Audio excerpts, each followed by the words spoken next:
ایک دوسرے کو عزت دو، برداشت کرو۔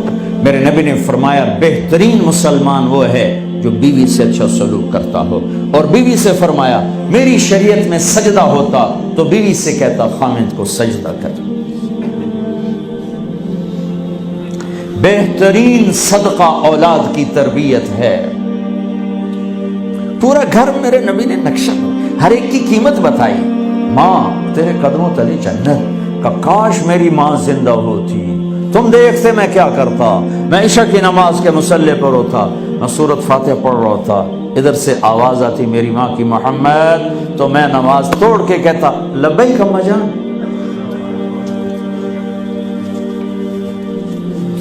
باپ کا تیرے جنت کا دروازہ ہے، باپ تیری جنت کا دروازہ ہے، کھولنا توڑنا نہیں، کھولنا توڑنا نہیں،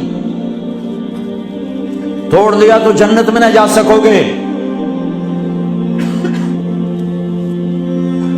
سب سے بہترین مسلمان جو بیوی سے اچھا سلوک کرے، سب سے بہترین عورت جو اپنے خامند کی منشا کو دیکھے۔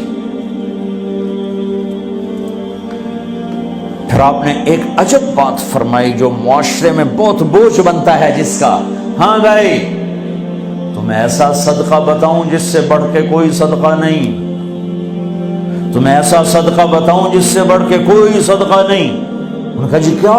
کہا الابنۃ المردودہ، جس کی بیٹی کو طلاق ہو گئی یا بیوہ ہو گئی اور گھر واپس آ گئی ماں باپ کے، یا ماں باپ نہیں ہے تو بھائی ہیں، وہ ایک بوجھ بنتی ہے ماں باپ پر بھی، اور بھائی تو ویسے ہی باغی ہو جاتے ہیں۔ میرے نبی نے فرمایا اس بچی پہ خرچ کرنا کائنات کا سب سے افضل صدقہ ہے۔ گھر، ایک گھر کیسے چلتا ہے؟ ہمارے ہاں پنجاب، سندھ، بلوچستان سرحد میں بہنوں کو وراثت میں کوئی حصہ نہیں ملتا، سب بھائی کھا جاتے ہیں۔ میرے نبی نے فرمایا جس کو اللہ نے 2 بہنیں دیں اس نے ان کا حق ادا کیا، شادی کی حق ادا کیا۔ ماں باپ کی وراثت میں سے ہوتا ہے، اگر میں نے کوئی خود کمایا ہے اس میں بہنوں کا حق نہیں، ماں باپ سے اگر 1 روپیہ بھی آیا ہے تقسیم کیا جائے گا۔ جس نے بہنوں کا حق ادا کیا، شادی کی حق ادا کیا، اس پہ جنت واجب ہو گئی۔ جس کو اللہ نے 3 بیٹیاں دی، اس نے ان کی ڈولی اٹھائی، وہ جنت میں میرے ساتھ یوں ہوگا۔ ایک بولے اگر 2 ہوں، کہ جس نے 2 بیٹیوں کی شادی کی وہ بھی ایسے ہوگا۔ اللہ بھلا کرے۔ ایک صحابی کا کہ جس کی 1 ہو، کہ جس کی 1 ہے، اگر اس نے اس کو عزت سے رخصت کیا تو وہ بھی میرے ساتھ ایسے ہی ہوگا۔ پھر کئی بچیوں کو طلاق پڑی ہے کہ اس کو بیٹا نہیں ہوتا۔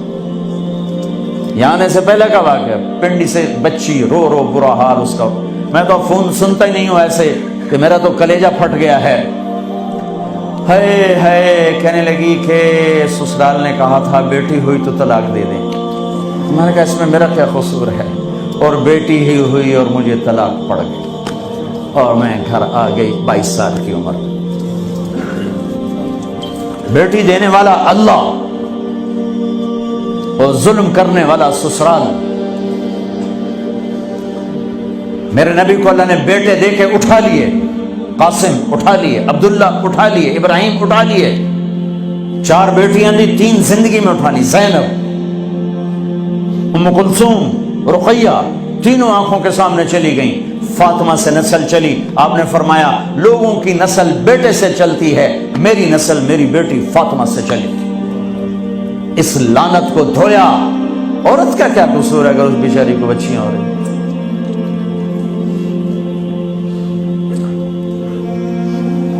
جس نے اپنی بہنوں کو حق ادا کیا، جس نے بیٹیوں کو ڈولے میں بٹھایا، ان کا حق ادا کیا، کہ جنت میں یوں ہو جائے گا۔ بہنوں کو دینا اتنا ضروری ہے، حرام ہو جاتی ہے روٹی۔ میں نے مولانا جمشید صاحب میرے استاد ہیں، میں نے ان سے تفسیر پڑھی۔ میں ایک دن شہد کی بوتل لے کر گیا، پرانی بات ہے 76-77۔ میں نے کہا حضرت یہ ہدیہ ہے۔ فرمایا کہاں سے لائے ہو؟ کہ میرے اپنے باپ ہے۔ فرمایا تیرے باپ نے اپنی بہنوں کو، تیرے باپ نے اپنی بہن یعنی میری پھوپھیوں کو، تیرے باپ نے اپنی بہنوں کو زمین میں سے حصہ دیا تھا؟ یہ سوال کیوں کیا؟ 10 روپے کی شہد کی بوتل تھی اس وقت، کہ اگر دیا تھا تو یہ میں لے لوں گا، اگر نہیں دیا تو پھر یہ حرام ہے، میں نہیں لوں گا، یہ مطلب تھا۔